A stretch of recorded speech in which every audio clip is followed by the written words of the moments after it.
देखिए ए plastic anaemia के बारे में बताना चाहते हैं। ए प्लास्टिक एनीमिया जो होता है ये बहुत ही एक तरह से आपका डेंजर है, लेकिन अगर सही ढंग का डॉक्टर आपको मिले, सही ट्रीटमेंट मिले, तो ए प्लास्टिक एनीमिया में आप कुछ भी आप ऐसा नहीं कि आप नहीं कर सकते हो। डॉक्टर क्या है कि जो जिसको सही चीज़ों का नॉलेज नहीं है वो आदमी क्या करता है, भैया ये बहुत बड़ी चीज़ है, ये ठीक नहीं हो सकता, ये ऐसे हो सकता है, वैसे हो सकता है, ऐसा कुछ नहीं हो सकता।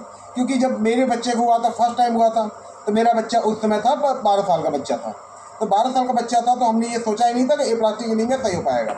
हम तो उसमें इतने डिफरेंस में थे कि हम सोचे ही नहीं थे कि ए प्लास्टिक एनीमिया सही हो सकता है। क्योंकि उस समय मेरे बच्चे का जो 2 पॉइंट ब्लड और 10,000 प्लेटलेट था। ऐसे में डॉक्टर भी बोला कि भाई आप इस बच्चे को कोमा में चला जाएगा, आपको बच्चा ठीक नहीं होगा।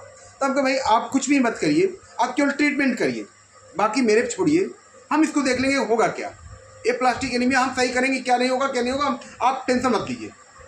ए प्लास्टिक एनीमिया मुझे मालूम है क्या करना है, आप केवल ट्रीटमेंट की। क्योंकि वो क्या थे, वो डॉक्टर नहीं थे, उनको वो चीज़ों को मालूम नहीं है क्या चीज़। वो आपके रेजिडेंट डॉक्टर उनको पकड़ नहीं होता कि वो है, पकड़ नहीं पाते वो होता है क्या है, ये प्लास्टिक एनीमिया होता क्यों है, ये प्लास्टिक एनीमिया क्यों है और हो कैसे सकता है। क्योंकि यहाँ तक हालत ये है कि हम अपने बच्चे को BHU में जब कराना था तो उनके पास सीट नहीं मिली कि भाई मेरे पास सीट नहीं है, हम नहीं करा पाएंगे। तो डॉक्टर तो कभी चाहता है, डॉक्टर तो अगर वैसा है तो उनके पास जगह नहीं क्यों अपने आपके बच्चे को करें। क्योंकि बिना अप्रोच के आप किसी बड़े संस्थान में ले नहीं सकते अपने बच्चे को।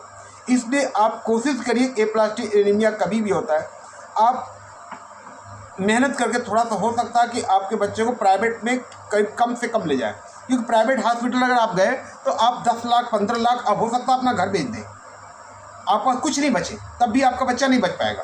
क्योंकि उनके पास अगर प्रॉपर नॉलेज नहीं है तो आपको नहीं कर सकते। जब BHU ऐसे संस्थान को प्रॉपर नहीं पकड़ पाया कि होता कैसे, क्यों हुआ ऐसा, बच्चे को प्लास्टिक एनीमिया हुआ क्यों, और बाकी संस्थान क्यों पकड़ पाएगा। आप छोटे मोटे संस्थान आपके पकड़ पाए, कभी नहीं पकड़ पाएंगे। वो क्या है, ये प्लास्टिक एनीमिया आपका ब्लड और प्लेटलेट बच्चा के चढ़ाते चढ़ाते अंत में हो सकता है 2-4 साल बाद आपका बच्चा चला जाए। तो ऐसी स्थिति में आप जब भी हो आप दिखाइए, उसके बाद सीधे आप एम्स ले आइए।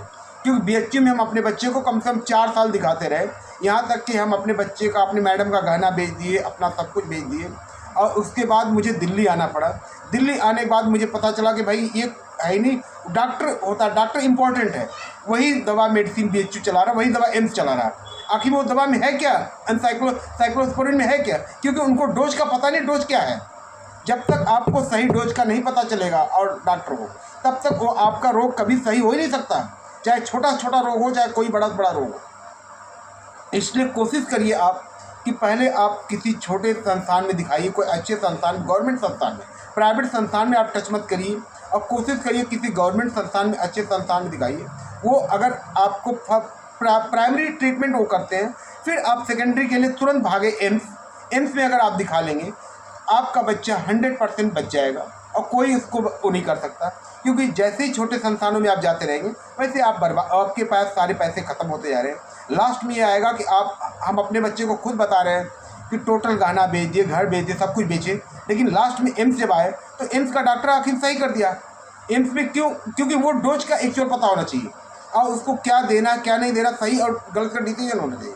आपको तो सही गलत का डिसीजन छोटे संस्थान में है ही नहीं, क्योंकि वहाँ पे जो डॉक्टर, वो डॉक्टर देखते ही नहीं।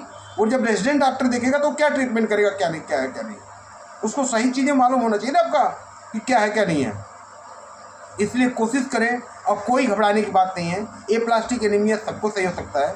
ये प्लास्टिक एनीमिया क्या है, उसमें खाने पीने का थोड़ा सा रखें, और थोड़ा उसे मेंटली अपने बच्चे को कभी ये ना कहें कि ये नहीं हो